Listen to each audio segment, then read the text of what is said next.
We're back with Hurley finding out he won the lottery. Oh my god, the show's becoming a Mobius strip. No, actually, now we get to see the immediate aftermath where he hid his winnings from everyone. Why? No idea. We see that he worked at a chicken joint where his boss was the same guy who gave Locke so much hell. Well, that's pointless. Hurley quits his job after being stupid enough to eat 8 pieces of chicken right in front of a camera, which gets his friend to quit too. Yeah, this does have something of the dark inevitability of Greek tragedy. Hats off to anyone who gets that reference. Drive shaft. More like suck shaft. And he just became one of my favorite characters. Hurley asks out a girl and tells off his former boss before asking his friend to promise that things will always stay the same between them, which is of course ruined once the news of his lottery win comes out. Add one more superfluous flashback. In case you didn't get enough of it last time, laugh at the fat guy! Laugh, laugh, laugh at the fat guy! He's eventually interrupted by Jin, who's speaking English, and a guy in a chicken costume making it clear that this is a dream. Not that that stopped ABC from using a clip of Jin speaking English in the preview, the second time they outright lied in one, and not the last. When he wakes up, we find that Hurley and Kate have both taken shifts entering the code, and I really feel cheated that we didn't get to see Locke's reaction. But it's a two-person job, the guy with the hand said so! Every minute I spend down here is another minute my boy is still out there. And drink.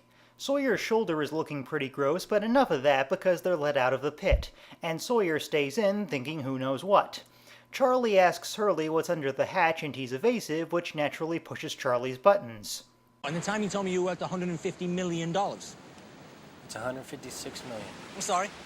I must confuse it with the 900 trillion I am worth myself. And this baby's made of chocolate lollipops, so if you'll excuse us, I'm gonna flap my wings and fly off this island. Shut up, Charlie. And now they're actually making a running thing of this, when like I said before, we'll never get to see Charlie realize Hurley was telling the truth, so what the hell is the point? Hurley's now all fired up to tell someone and picks Rose, which of course gets Jack all pissy. You were expecting something else? And then Claire finds the message bottle washed up on shore. Hurley has been given the job of inventorying the pantry, which gives Rose another chance to talk about how she knows Bernard is alive. Kate comes in and steals a bottle of shampoo, completely ignoring Hurley asking her not to. So, are we deliberately supposed to find her unlikable now? Because that's really the only possible interpretation here. Locke spots Charlie following him, and before confronting him, leads him around in a circle just to be a jerk. I hate Charlie too, but that was pretty low.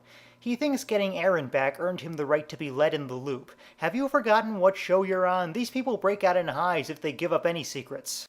Jack shows Saeed his parlor trick with the key, which somehow gets Saeed thinking it would be a good idea to burrow past the wall.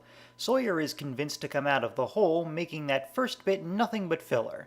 And then he gets his ass kicked by Ana Lucia to get her some cheap tough girl points. See, these people are actually all survivors from the tail section, the other others if you will. Locke fills Charlie in on everything with the swan, and his response is priceless. It sounds a bit nutty, doesn't it?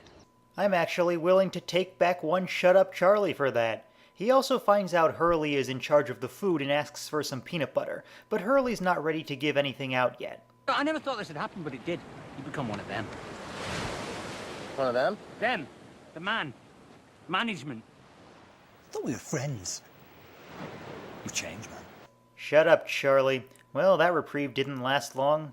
Saeed and Jack find that the concrete goes down to the tunnels under the floor before this.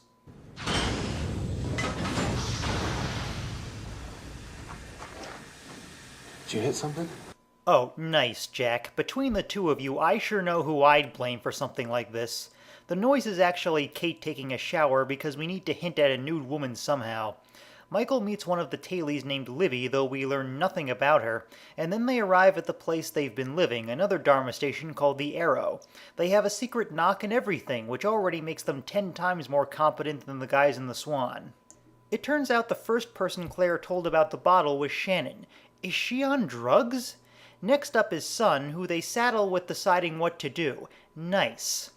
Hurley is quite understandably pissed at Locke for the impossible situation he's been placed in. And seriously, he gives Hurley this project, then immediately feels free to tell anyone who asks to go to him if they want food. Locke's response to this complaint is, "Shit happens, so suck it up."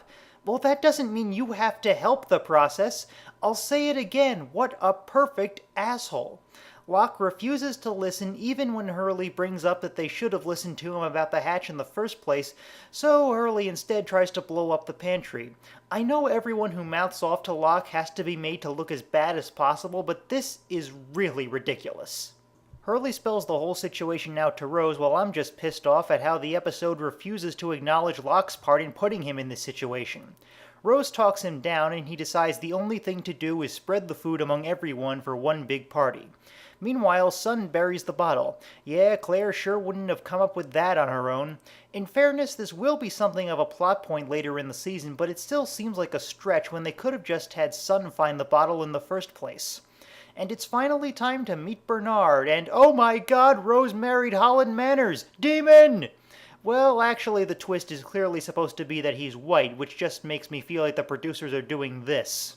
Just been proven racist by the racist prover.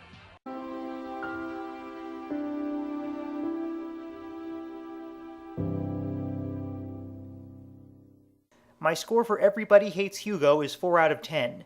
It hints at a good moral dilemma, but then craps all over that in a desperate attempt to once again exonerate Locke from any responsibility for the trouble he's caused. Hurley trying to blow up the pantry is such an extreme move that it's obvious it's there purely so we'll think of him as the one in the wrong, and forget all about Locke's role in driving him to this point. And the real kicker is that the major issue at stake is completely forgotten after this, with the pantry being treated as some magic bag of holding that somehow always has plenty of food, despite it seemingly all being used up at the end. Add in another complete filler flashback, and this one is completely forgettable.